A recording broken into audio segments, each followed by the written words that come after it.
बच्चों, आज हम पढ़ेंगे पाठ 16 पानी रे पानी। ये पाठ लेखक अनुपम मिश्रा के द्वारा लिखा गया है। इस पाठ के माध्यम से लेखक हमें पानी की आवश्यकता के बारे में बता रहे हैं, पानी की महत्वता के बारे में बताना चाहते हैं। इस पाठ के माध्यम से वो बताना चाहते हैं कि पानी हमारे लिए कितना ज़रूरी है और हमें उसको बचा कर रखना चाहिए। जल ही जीवन है और हमें इसकी सार्थकता को पूरा करना हमारा कर्तव्य है। चलिए बच्चों, अभी हम पाठ शुरू करते हैं।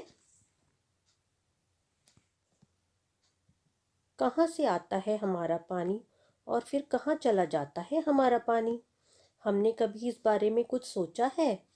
सोचा तो नहीं होगा शायद, पर इस बारे में पढ़ा जरूर है। भूगोल की किताब पढ़ते समय जल चक्र जैसी बातें हमें बताई जाती हैं। एक सुंदर सा चित्र भी होता है इस पाठ के साथ। सूरज, समुद्र, बादल, हवा, धरती, फिर बरसात की बूंदें और लो फिर बहती हुई एक नदी और उसके किनारे बसा तुम्हारा हमारा घर, गांव या शहर। चित्र के दूसरे भाग में यही नदी अपने चारों तरफ का पानी लेकर उसी समुद्र में मिलती दिखाई देती है।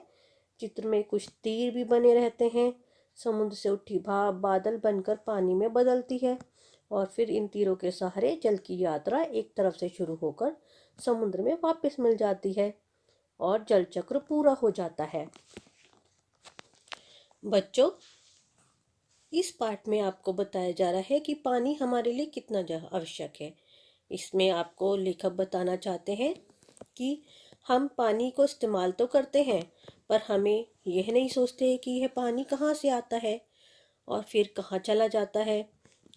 हम कभी इस बारे में सोचते हैं क्या? वो बताना चाहते हैं कि हम सोचते तो नहीं होंगे शायद, लेकिन आपने भी जैसे पढ़ा है अपनी भूगोल की किताब में, जिसमें जल चक्र या जिसको हम वाटर साइकिल भी कहते हैं, उसके बारे में बताया जाता है। जिसमें आपको जो अभी आपकी पुस्तक में यहाँ पे जो चित्र दिखाई दे रहा है, उसमें देखिए जल चक्र का ये चित्र है, जिसके अंदर आपको दिखाई दे रहा है सूरज से बादल, बादल में से बूंदें गिर रही हैं बारिश की और वो नीचे नदी में मिल रही हैं। और नदी का पानी कहाँ मिलता है? वापिस समुद्र में जाकर मिलता है और समुद्र से वापिस सूरज की गर्मी से भाप बनकर पानी फिर से बादलों में परिवर्तित हो जाता है और उसके बाद फिर से वो जल चक्र शुरू होता है और ये जल चक्र ऐसे ही चलता रहता है। इसी जल चक्र को हम वाटर साइकिल भी कहते हैं।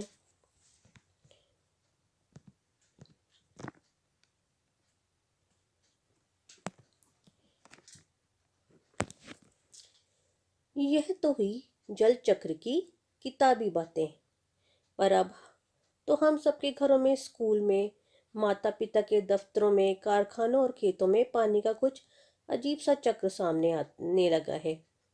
नलों में अब पूरा समय पानी नहीं आता। नल खोलो तो उसके पानी के बदले सूसू की आवाज़ आने लगती है। पानी आता भी है तो बेवक्त, कभी देर रात को तो कभी भोर सवेरे। मीठी नींद छोड़कर घर घर की बाल्टियां, बर्तन और घड़े भरते फिरो। पानी को लेकर कभी कभी कहीं कहीं आपस में तू तू मैं भी होने लगती है। बच्चों, इसमें आपको बताया जा रहा है कि जल चक्र की किताबी बातों के अलावा अब हमारे सबके घरों में, स्कूल में, माता पिता के दफ्तरों में, कारखानों में, खेतों में पानी का अब कुछ अलग ही चक्र देखने में आता है। जैसे पहले जैसे पानी की कोई कमी नहीं थी तो हमें पानी के लिए बहुत मेहनत नहीं करनी पड़ती थी। अब देखिए नलों में अब पूरा समय पानी नहीं आता है क्योंकि पानी बहुत कम हो गया है धरती पर। नलों में पानी नहीं आता है, नल खोलो तो उसमें से पानी के बदले सूसू की आवाज़ आती है। मतलब कि पानी नहीं आता है और बस आवाज़ आती है। पानी आता भी है तो बेवक्त, बेवक्त मतलब उसका कोई टाइम नहीं होता। कभी वो देर रात को आता है, कभी बहुत ही सुबह आता है। हमें अपनी नींद छोड़कर बाल्टियां भरने के लिए भागना पड़ता है। बर्तन और घड़े भरते रहते हैं हम पानी को लेकर। कभी कभी कहीं कहीं आपस में हम लड़ाई भी करते हैं क्योंकि पानी के बिना कोई भी काम हम नहीं कर सकते हैं। तो हमारी पानी के लिए लोगों से लड़ाई भी हो जाती है।